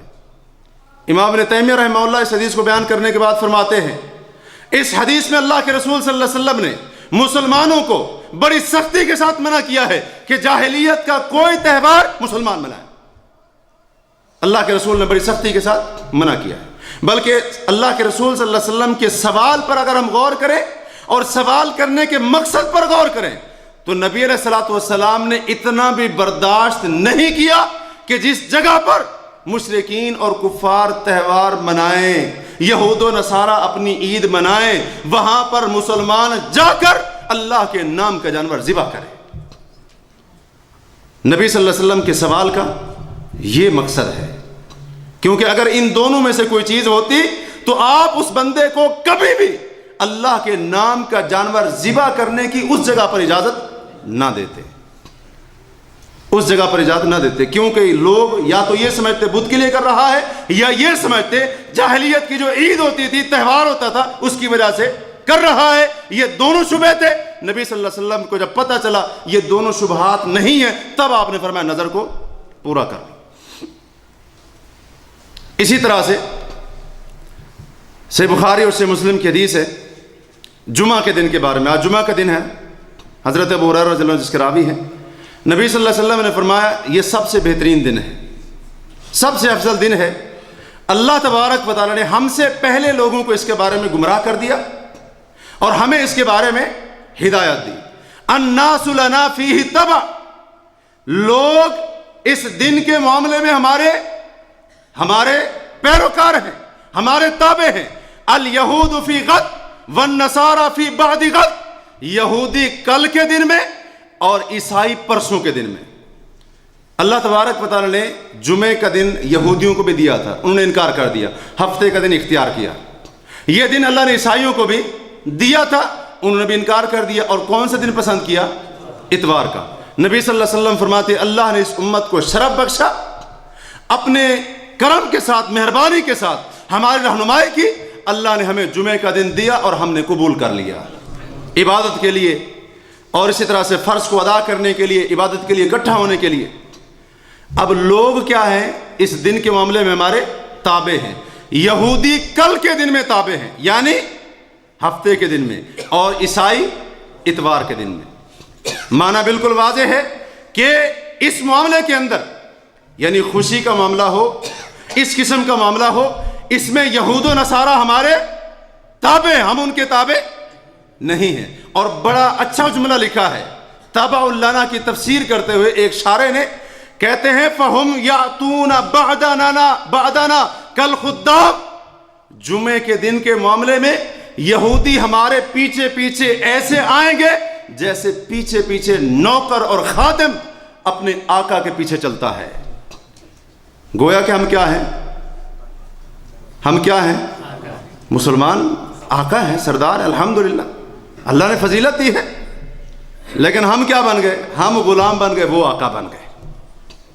ایسے ہی ہوا نا؟ اچھا جی، انہوں نے کبھی جمعے کے دن اکٹھے ہو کر جمعے کی نماز کے وقت اپنے چرچ کے اندر عبادت کی ہو؟ کوئی ایسی مثال؟ عید کی نماز پڑھی جا رہی ہو چرچ کے اندر، یہودی پڑھ رہے ہو، ہندو پڑھ رہے ہو، ہے کوئی ایسی مثال؟ لیکن مسلمان کیا ہے؟ کرسمس بھی منا رہے ہیں، بسنت بھی منا رہے ہیں، سب کچھ کر رہے ہیں۔ حالانکہ یہود و نصارہ کیا تھے؟ ہمارے اس معاملے کے اندر تابع تھے، لیکن ہم نے کام الٹ کر دیا، ہم ان کے تابع بن گئے، ہم ان کے محکوم بن گئے، وہ ہمارے حاکم بن گئے، وہ ہمارے آقا بن گئے، ہم ان کے غلام بن گئے۔ حضرت عمر بن خطاب رضی اللہ عنہ سے ایک یہودی نے سوال کیا، صحیح بخاری کی حدیث ہے، کہا ان کو کہ میں دیکھ رہا ہوں نظریں گھڑی کی طرف جا رہی ہیں، بس تھوڑی سی بات ہے، میرے خیال میں اس کو مکمل کر لیں گے، ٹائم آپ کا ہو چکا ہے۔ ایک یہودی نے حضرت عمر بن خطاب رضی اللہ عنہ سے کہا کہ تم اپنی کتاب کے اندر ایک ایسی عظیم الشان آیت پڑھتے ہو، لو نزلت فینا معشر الیہود، اگر ہم یہودیوں کی جماعت پر وہ آیت اترتی، لاتخذنا ذلک اليوم عیدا، تو ہم اس آیت کے نازل ہونے کے دن کو یہودی ہم کیا کرتے؟ عید بنا لیتے۔ تو آگے سے آج کا مسلمان تو نہیں تھا جی، ٹھیک ہے بات تو ٹھیک ہے، آپ کی کام کی بات کر رہے ہیں۔ جیسے آج اکثر لوگوں کا سب سے بڑا شبہ یہ ہے نا عید میلاد النبی منانے کے بارے میں، جی منع تو کہیں پر نہیں کیا، منع کی دلیل لے کر آؤ۔ آگے سے کون تھے؟ عمر بن خطاب رضی اللہ عنہ تھے۔ انہوں نے کہا کہ جس آیت کا تو ذکر کر رہا ہے مجھے تجھ سے زیادہ پتہ ہے کب نازل ہوئی تھی، میں وہ جگہ بھی جانتا ہوں، وہ دن بھی جانتا ہوں، اور وہ مقام بھی جانتا ہوں جہاں پر یہ آیت نازل ہوئی تھی۔ کون سی آیت؟ الیوم اکملت لکم دینکم، یہ آیت۔ رسول کریم علیہ الصلوۃ والسلام میدان عرفات میں تھے، عرفہ یعنی 9 ذوالحج کا دن تھا، جمعہ کا دن تھا، یہ آیت رسول کریم صلی اللہ علیہ وسلم پر نازل ہوئی، میں تجھ سے زیادہ جانتا ہوں۔ یہ سب کہنے کا معنی کیا تھا کہ اے یہودی تو کہہ رہا ہے کہ یہ آیت اگر ہم پر نازل ہوتی ہم اس کو عید مان لیتے، مجھے تجھ سے زیادہ علم ہے اس کے بارے میں، کب نازل ہوئی، کہاں پر نازل ہوئی، کس دن نازل ہوئی، لیکن اس دن عید کیوں نہیں مناتے؟ کیونکہ محمد رسول اللہ نے نہیں منائے، محمد رسول اللہ صلی اللہ علیہ وسلم نے۔ اور جی کہتے ہیں اللہ نے فرمایا عید میلاد النبی منانے والے، موضوع نہیں ہے ہمارا، بات آگے تو تھوڑی سی میرے خیال میں ہو جائے، اس کے اوپر آپ سنیں گے آئندہ بھی۔ کہتے ہیں جی اللہ نے فرمایا اما بنعمت ربی کا، اللہ نے فرمایا اللہ کی نعمت کا کیا کرو؟ اظہار کرو۔ اور اللہ کے رسول علیہ الصلوۃ والسلام سے بڑھ کر اور کون سی نعمت ہو سکتی ہے؟ لہٰذا ہم اگر اس نعمت کا اظہار کریں تو کیا ہو جائے گا؟ دین کے مکمل ہونے سے بڑی کوئی نعمت ہے؟ اللہ نے خود کہا ہے الیوم اکملت لکم، آگے واتممت علیکم، اللہ نے خود کہا ہے کہ دین مکمل کر کے میں نے تم پر اپنی نعمت اور احسان کو مکمل کر دیا۔ اب ضرورت بھی تھی کہ اس 9 ذوالحج کے دن کو، عرفہ کے دن کو عید منایا جاتا، لیکن عمر بن خطاب رضی اللہ عنہ اور دیگر صحابہ نے اس کو عید کیوں نہ بنایا؟ وجہ بھی تھی، سبب بھی تھا، کیوں نہ منایا؟ کیونکہ عمر بن خطاب اصول جانتے تھے کہ عید کے معاملے میں جو اللہ کے رسول نے بتا دیا مسلمان وہیں پر رکے گا اور اس سے آگے نہیں بڑھے گا۔ یہ نہیں کہ جس دن چاہے مسلمان اس کو عید بنا لے اور اپنی مرضی کرتا جائے، کیونکہ رسول کریم علیہ الصلوۃ والسلام کا فرمان بالکل واضح ہے، مسلمانوں کی عید کے دن 2 ہیں، مسلمانوں کی عید کے دن 2 ہیں، عید الفطر اور عید الاضحیٰ۔ ایک تیسرا بھی ہے جمعہ کا دن، اس کو بھی نبی صلی اللہ علیہ وسلم نے عید کا دن کہا ہے، لیکن کیا اس جمعے کے دن ہم جمع ہو کر اکٹھے ہو کر نئے کپڑے پہن کر عید نماز پڑھتے ہیں؟ جیسے عید پر ملتے ہیں ویسے اہتمام ہوتا ہے؟ حالانکہ عید کہا ہے آپ نے۔ تو جس عید کو خود اللہ کے رسول صلی اللہ علیہ وسلم نے، جس دن کو خود اللہ کے رسول نے عید کہا، اس دن مسلمان خوشی عید کے دن کی طرح نہیں مناتے۔ کیوں؟ کیونکہ نبی علیہ الصلوۃ والسلام نے یہ خوشی اس طرح سے، جمعے کا دن عید ہے، یہ ہے سنن ابن ماجہ کی صحیح حدیث ہے، آپ نے اسے عید کہا ہے، لیکن جیسے عید الفطر کے دن، عید الاضحیٰ کے دن خوشی مناتے مسلمان، ویسے آپ نے نہیں منائی۔ اس کا معنی بالکل واضح ہے، خوشی کے معاملے میں، عید کے معاملے میں مسلمان اللہ اور اس کے رسول کے احکام کا پابند ہے، اور اللہ فرماتا ہے لا تقدموا بین یدی اللہ ورسولہ، اللہ اور اس کے رسول سے آگے نہ بڑھو۔ لہذا جب ہمارے دین کے اندر اپنی مرضی سے کوئی عید داخل کرنا جائز نہیں، تو پھر یہود و نصارہ کی عید منانا کیسے جائز ہو جائے گا؟ ہمارے دین کے اندر کوئی عید داخل کرنا، اس کا جواز حضرت عمر بن خطاب کی حدیث سے پتہ چلتا ہے، اس کا جواز جب ہے کہیں نہیں، حالانکہ وہ ہمارا دین ہے، لیکن وہ بندہ، وہ مسلمان جو غیر مسلموں کو عید مناتا ہے اور اسی طرح سے ان کے تہوار مناتا ہے، اس میں شرکت کرتا ہے، تو یہ تو بالاولی حرام کام ہوگا، ناجائز کام ہوگا۔ اور پھر سلف صالحین کے اقوال اٹھائیں، بہت سارے اسلاف نے ان چیزوں سے منع کیا۔ عمر بن خطاب رضی اللہ عنہ فرمایا کرتے تھے، سنن بہقی میں ان کا ایک قول موجود ہے کہ مشرکین کی عید کے دن ان کے کنیسے، چرچ، عبادت گاہ میں نہ جایا کرو، فَإِنَّ السُّخْطَةَ تَتَنَزَّلُ عَلَيْهِمْ، کیونکہ ان پر اللہ کا غضب نازل ہوتا ہے۔ اے مسلمانوں، اگر تم ان کی عید کے دن ان کے چرچ میں، عبادت گاہ میں گئے، جیسے ان پر اللہ کا غضب نازل ہوتا ہے، کہیں اس غضب کی لپیٹ میں تم بھی نہ آ جاؤ۔ حضرت عمر بن خطاب فرماتے اجتنبوا اعداء اللہ فی یوم عیدہم، کہ اللہ کے دشمنوں کی عید کے دن سے اپنے آپ کو بچاؤ۔ بہت بڑے تابعی ہیں طلحہ بن مصرف رحمہ اللہ، وہ فرماتے ہیں کہ نیروز کے دن، نیروز مجوسیوں کا ایک تہوار ہے جو وہ نئے سال کے آنے کے موقع پر مناتے ہیں، کہتے ہیں اس نیروز کے دن، مجوسیوں کے تہوار کے دن، میں گھر سے باہر نکلنا یا ان کے ساتھ باہر نکلنا گوارا نہیں کرتا، انی لأراہا شعبۃ من المجوسیہ، کیونکہ میں اس کو بھی مجوسیت کی ایک شاخ سمجھتا ہوں۔ امام مالک رحمہ اللہ اتنی زیادہ سختی کی اس معاملے میں، حتیٰ کہ فرمایا اس کشتی پر بھی سوار نہ ہونا جس کشتی پر یہود و نصارہ مشرکین سوار ہو کر اپنی عید منانے کے لیے جا رہے ہوں، کیونکہ ان پر اللہ کا غضب اور لعنت نازل ہوتی ہے، اور صرف اس کشتی پر سوار ہونے کی وجہ سے اس لعنت اور غضب کے تم بھی حقدار نہ ٹھہر جاؤ۔ سلف صالحین اتنا آخر کیوں کہہ رہے ہیں؟ عبداللہ بن عمرو بن عاص رضی اللہ عنہ فرماتے ہیں کہ جو بندہ مجوسیوں کی سرزمین میں رہا، ان کے نیروز مہرجان تہوار منائے، ان کی مشابہت اختیار کی، اسی پر موت آ گئی، حشر معہم یوم القیامہ، قیامت کے دن مجوسیوں کے صف میں کھڑا ہوگا، مسلمانوں کی صف میں نہیں کھڑا ہوگا۔ آخر کیوں؟ کیونکہ یہی تعلیم اللہ کی کتاب دیتی ہے، یہی تعلیم رسول کریم صلی اللہ علیہ وسلم نے دی ہے۔ اور پھر اس موقع پر تحفے دینا، اس موقع پر مبارکباد دینا، جیسا کہ پہلے بھی ذکر کیا جا چکا ہے، امام ابن قیم رحمہ اللہ نے تو یہاں تک فرمایا ہے کہ جو مسلمان عیسائی کو اس کی عید کی مبارکباد دیتا ہے وہ اسے عید کی مبارکباد نہیں، گویا کہ اس کو مبارکباد دے رہا ہے کہ اے عیسائی نصرانی، تو نے جو صلیب کو سجدہ کیا ہے ٹھیک ہے، تیرا کام ٹھیک ہے، لہذا کرتا رہے۔ صرف کرسمس کی مبارکباد نہیں دے رہا، جو اس کے پیچھے عقیدہ ہے، علامہ ابن عثیمین فرماتے ہیں جو اس کے پیچھے عقیدہ ہے اس کی بھی تائید کر رہا ہے، اس عقیدے کی بھی تائید کر رہا ہے جس عقیدے کی بنا پر عیسائی، ہندو وغیرہ اپنا تہوار منا رہے۔ اور کرسمس کے موقع پر، یہ نئے سال کی آمد کے موقع پر، ان تہواروں کے موقع پر بڑے عجیب و غریب اعتقادات عقیدے ہیں یہود و نصارہ کے، غیر مسلموں کے۔ کرسمس کے تہوار کو کیوں مناتے ہیں؟ کس کی ولادت خوشی میں مناتے ہیں؟ پتہ ہے نا؟ اور عیسیٰ علیہ السلام کے متعلق ان کے ایک گروہ کا عقیدہ ہے کہ عیسیٰ علیہ السلام ہی اللہ ہیں۔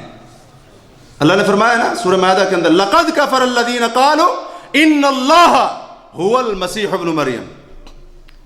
یہ عیسائیوں کے ایک گروہ کا عقیدہ۔ اللہ نے فرمایا ان لوگوں نے کفر کیا جو کہتے ہیں اللہ ہی مسیح بن، اور افسوس کے ساتھ یہی عقیدہ مسلمانوں میں بھی ہے کہ نہیں؟ وہی جو مستوی تھا عرش پر خدا ہو کر اتر پڑا مدینے میں، وہ یہی عقیدہ ہے کہ نہیں؟ الفاظ اور عقیدہ یہی ہے۔ ایک فرقہ ان کا یہ کہتا ہے، یہ ان عیسیٰ علیہ السلام کی پیدائش کی خوشی منا رہے ہیں جن کے بارے میں کہتے ہیں کہ وہی اللہ تھے اور انہوں نے بچے کی صورت میں حضرت مریم کے پیٹ سے جنم لیا۔ ایک فرقہ ان کا۔ دوسرا فرقہ کہتا ہے کہ وہ ابن اللہ تھے۔ وہ کیا تھے؟ ابن اللہ تھے۔ تیسرا فرقہ جو کہتے تھے ان اللہ ثالث ثلاثہ، تثلیث والا عقیدہ، اللہ تین میں سے تیسرا ہے، ایک اللہ، دوسرے عیسیٰ اور تیسری ان کی والدہ مریم، یعنی یہ تینوں مل کر کیا بنتے ہیں؟ الہ بنتے ہیں، یہ تینوں مل کر معبود بنتے ہیں، اور ان میں سے ایک کیا ہے؟ اللہ۔ یہ ان کے ایک گروہ کا عقیدہ۔ اس موقع پر وہ کفارے کا عقیدہ رکھتے ہیں، کرسمس کے موقع پر کفارے کا عقیدہ رکھتے ہیں۔ کفارے کے عقیدے کا یہ معنی ہے ان کے ایک گروہ کا یا شاید بہت سارے عیسائیوں کا یہ ماننا ہے کہ عیسیٰ علیہ السلام کو جب سولی پر چڑھایا گیا تو تمام عیسائیوں کے گناہوں کا انہوں نے کفارہ دیا۔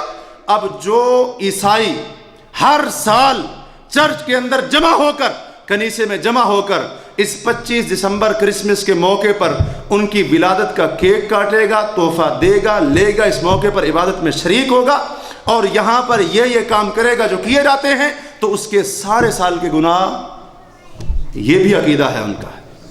کس کرسمس کی مبارکباد دے رہے ہیں؟ کس تہوار کی مبارکباد دے رہے ہیں؟ ذرا ہم سوچیں تو صحیح، یہ دماغ کی کھڑکیاں کھولیں ہم۔ بسنت جو خالص ہندو کا تہوار اور اسی طرح سے خالص سکھوں کا تہوار کیا مسلمان نہیں مناتے؟ اور جیسا کہ شیخ ذکر کر رہے تھے، اسلامی ممالک کے اندر باقاعدہ کرسمس کے کیک کاٹے جاتے ہیں، حکومتی سطح پر مبارکبادیں دی جاتی۔ اور امام ابن قیم رحمہ اللہ فرماتے ہیں کہ جو شخص کسی غیر مسلم کو اس کے تہوار کی مبارکباد دیتا ہے تو یہ اس سے بھی زیادہ سخت کام ہے کہ کوئی بندہ کسی کو شراب پینے کی مبارکباد دے، زنا کرنے کی مبارکباد دے، قتل کرنے کی۔ کوئی دیتا ہے؟ زانی کو کہے ماشاءاللہ جی آپ نے بہت اچھا کام کیا، کہے گا کوئی؟ مسلمان ایسا نہیں کہے گا۔ کہتے ہیں اس سے بدتر چیز یہ ہے کہ غیر مسلم کو اس کے تہوار پر مبارکباد دی جائے، مبارکباد۔ اور اسی طرح سے دیگر معاملات۔ پھر تحفہ دینا اس موقع پر، ابن القاسم جو مالکی فقہا میں سے ہیں ان کا یہ قول یاد رکھیے گا، وہ کہتے ہیں جو مشرکین یہود و نصارہ کے تہوار کے موقع پر ایک تربوز کاٹتا ہے، تربوز ان کے دن کی تعظیم کے لیے، تو اس نے تربوز نہیں کاٹا، اس نے خنزیر کو ذبح کیا، خنزیر کو اس نے ذبح کیا۔ ابو حفص کبیر ان کا یہ قول ابن حجر الاسقلانی رحمہ اللہ نے فتح الباری میں نقل کیا ہے، جو حنفی مکتب فکر سے تعلق رکھتے تھے، حنفی مذہب سے تعلق رکھتے تھے، وہ کہتے ہیں کہ جس بندے نے مشرکین کی عید کے دن اس دن کی تعظیم کرتے ہوئے، اس کے تہوار کی تعظیم کرتے ہوئے ایک انڈا بھی اگر اس کو ہدیہ کیا، گفٹ دیا، فقد کفر باللہ، اس نے اللہ کے ساتھ کفر کیا، اس نے اللہ کے ساتھ کفر کیا۔ یہ اقوال میں کیوں نقل کر رہا ہوں؟ اللہ کی کتاب ویسے کافی ہے، نبی صلی اللہ علیہ وسلم کے حدیث پہ سمجھنے کے لیے کافی ہے، لیکن اگر کوئی ان ائمہ کی پیروی کا دعوے دار ہے تو ائمہ کرام نے بھی کہاں اس کو جائز قرار دیا ہے، سلف صالحین نے کہاں اس کو جائز قرار دیا ہے، ائمہ اربعہ نے، محدثین نے، دیگر جتنے بھی اسلاف گزرے ہیں، جن کا بھی آپ قول پڑھیں گے، جن کا بھی آپ فرمان پڑھیں گے، وہ یہی کہیں گے کہ ہم نے کیا کرنی ہے، ان کی مخالفت کرنی ہے۔ دمیری جو شافعی علماء میں سے ہیں، وہ تو یہاں تک کہتے ہیں کہ حاکم وقت کا یہ فرض بنتا ہے کہ جو مسلمان کفار کے تہوار کو منائے یا ان کے اندر شرکت کرے یا ان میں ان کے ساتھ تعاون کرے، وہ کہتے ہیں حاکم وقت کا یہ فریضہ بنتا ہے، ذمہ داری بنتا ہے، ایسے مسلمان کو 10 کوڑے مار کر اس کو تادیب سکھائے، اس کو یہ بتائے کہ تو نے اس تہوار کے اندر نہ شرکت کرنی ہے، نہ منانا ہے، نہ اس پر کسی قسم کا تعاون کرنا ہے۔ یہ ساری باتیں آخر کیوں؟ یہ اسی وجہ سے، یہی بات ہمیں ہمارے رب نے سکھائی ہے، یہی بات ہمیں رسول کریم صلی اللہ علیہ وسلم نے سکھائی ہے۔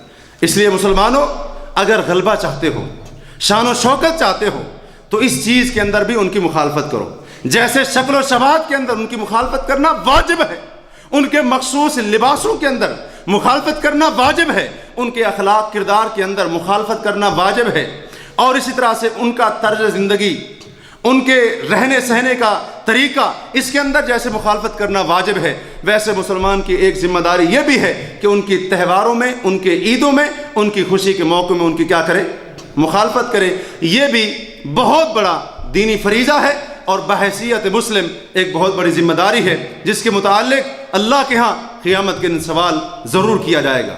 آج عیسائی اور یہودی مسلمانوں پر قابض ہیں اور ان کا قتل عام کر رہے ہیں، حتیٰ کہ وہ ہندو جو اتنا توہم پرست، حتیٰ کہ چوہے سے بھی ڈر کر اس کی عبادت کرنے والا، اتنا توہم پرست، شرمگاہ تک کی عبادت کرنے والا، حتیٰ کہ مچھر اور ان چیزوں کی عبادت کرنے والا، اتنا بزدل اور توہم پرست، ڈرنے والا، اس کے اندر آخر یہ جرت کہاں سے آئی کہ وہ اللہ کی کتاب کو جلائے، رب کی کتاب کی توہین کرے؟ آخر یہ جرت کہاں سے آئی؟ اسی وجہ سے آئی کہ مسلمان انہی کی مشابہت اختیار کرنے لگ گئے۔ یہ مسلمانوں کے زوال اور پستی کا ایک بنیادی سبب ہے، بنیادی اسباب میں سے، کہ مسلمانوں نے یہود و نصارہ، کفار، ہندو وغیرہ ان کی مخالفت چھوڑ دی ہے اور ان کی مشابہت اختیار کرنی شروع کر دی ہے، جس کی وجہ سے کافر کے اندر جرأت پیدا ہوئی اور وہ مسلمانوں کے اوپر کھلے عام ظلم کر رہا ہے اور اسی طرح سے ان پر زیادتی کر رہا ہے۔ اللہ تبارک و تعالیٰ سے دعا ہے کہ رب کائنات ہمیں اپنے ایمان، دین اور عقیدے کی حفاظت کرنے کی توفیق دے۔ اللہ وحدہ لا شریک ہمارے ایمان اور عقیدے کو اتنا مضبوط کر دے، اتنا قوی کر دے کہ ہم باطل عقائد اور باطل نظریات اور اسی طرح سے غلط عقائد کے ساتھ مقابلہ کرنے کی طاقت رکھیں۔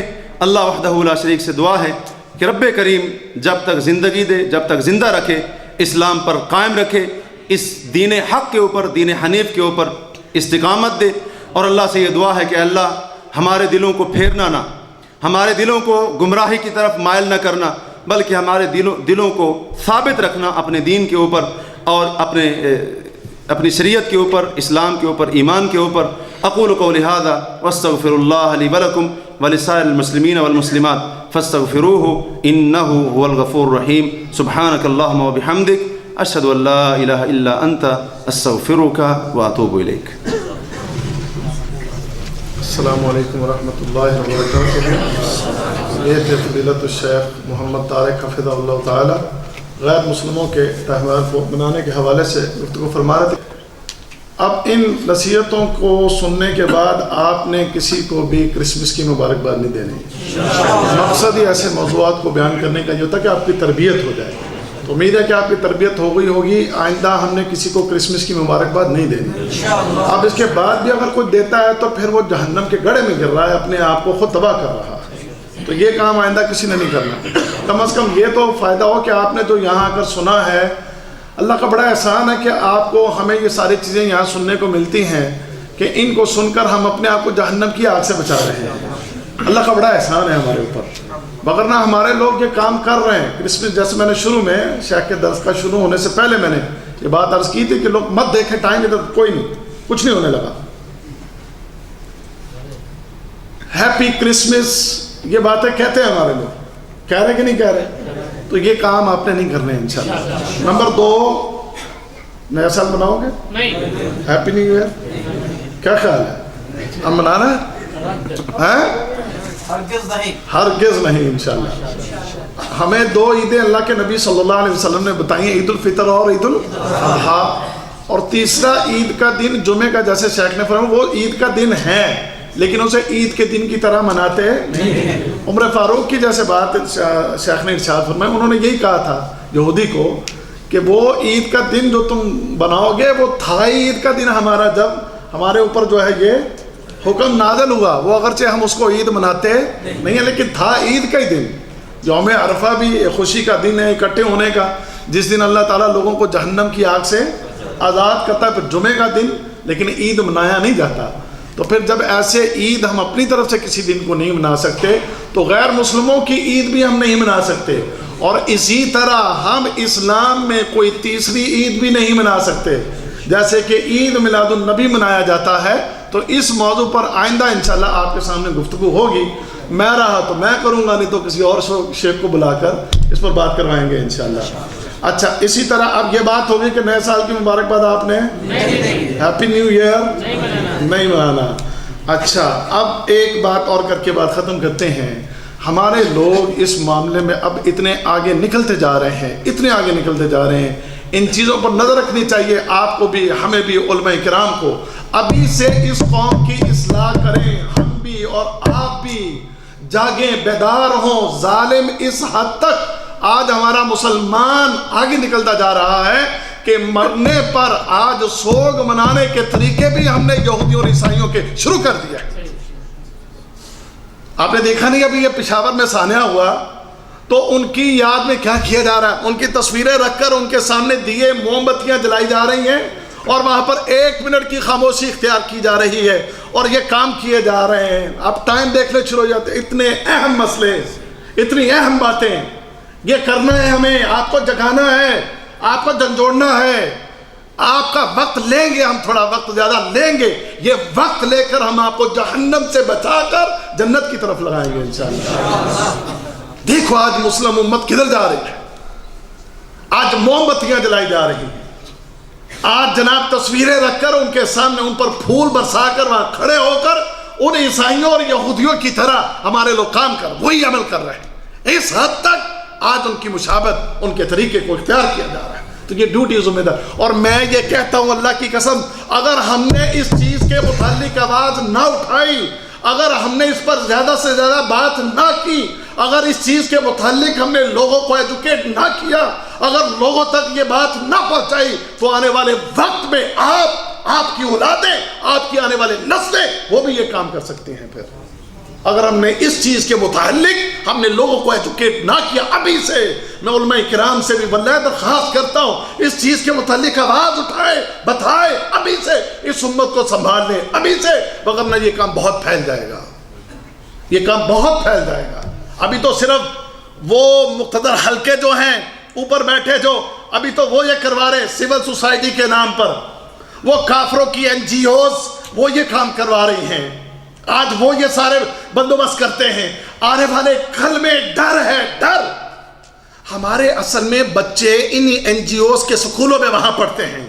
پاکستان میں, ہندوستان میں, یہ جتنے انگلش سکول ہیں, آپ کے واللہ یہ دل سے میں بات عرض کر رہا ہوں کہ یہ چیز سمجھنے والی ہے. آج اس کو دیکھ کے اللہ کی قسم آپ یقین جانیں, میں ایک ادنا سا طالب علم ہوں, میں اس کو دیکھتا ہوں, میں میڈیا کے اوپر نظر رکھتا ہوں, میں میڈیا کو ٹچ کرتا ہوں صرف اس نظریے سے کہ ہم ان چیزوں کو دیکھ کے, سن کے اپنی امت کو ہم اس اندھیرے سے نکالیں, اس ظلم سے ہم اپنی امت کو, اپنے دوستوں کو, اپنے بھائیوں کو, عزیزوں کو, رشتہ داروں کو بچائیں. رب کعبہ کی قسم کہ ہم جب بیٹھتے ہیں, انہیں جب دیکھتے ہیں تو روتے ہیں تنہائی میں بیٹھ کر کے، یا اللہ یہ امت کدھر جا رہی ہے، یہ امت کیا کر رہی ہے، ان کافروں کے طریقے کو آج اختیار کر رہے ہیں۔